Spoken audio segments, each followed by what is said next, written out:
এখন ইসলামে স্বপ্নের যে গুরুত্ব আছে সেটা কি?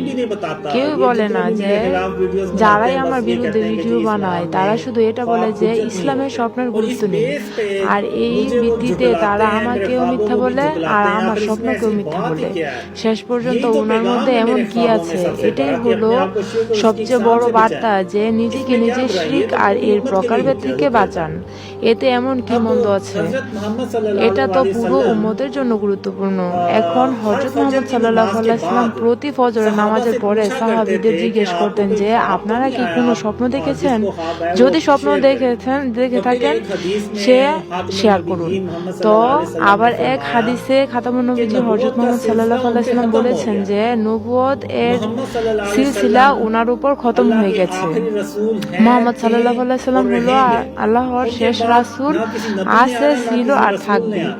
ওনার পরে না কোনো নবী আসবে না কোনো রাসূল আসবে।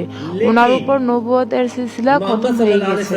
কিন্তু মুহাম্মদ সাল্লাল্লাহু আলাইহি ওয়াসাল্লাম এটাও ইরশাদ করেছেন যে আমার যাওয়ার পরে মুবাশশিরাতের সিলসিলা বাকি থাকবে। তো সাহাবীরা জিজ্ঞেস করলো যে এই মুবাশশিরাত কি?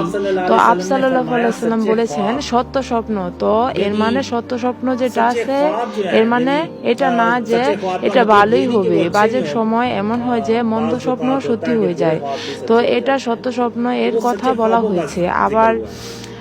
আবার এক সহিহ মুসলিম বুখারীর হাদিস হলো যে যেখানে আপ সাল্লাল্লাহু আলাইহি সাল্লাম বলেছেন যে সত্য স্বপ্ন যেটা আছে সেটা হলো নবুয়তের 46 ভাগের 1 ভাগ। ইবনে মাজাতে আছে যে সত্য স্বপ্ন হলো নবুয়তের 70 ভাগের 1 ভাগ। আর এক হাদিসে আছে যে 40 ভাগের 1 ভাগ। আর এক হাদিসে আছে যে 25 ভাগের 1 ভাগ লেখা আছে। আর এই সব হাদিস উপস্থিত আছে। আর এর মাধ্যমে ইসলামের স্বপ্নের গুরুত্ব বয়ান করা হয়েছে। আর এটা কে বয়ান করেছেন? এটা খাতামুন নবীজি হযরত মুহাম্মদ সাল্লাল্লাহু আলাইহি ওয়াসাল্লাম বয়ানে বলেছেন।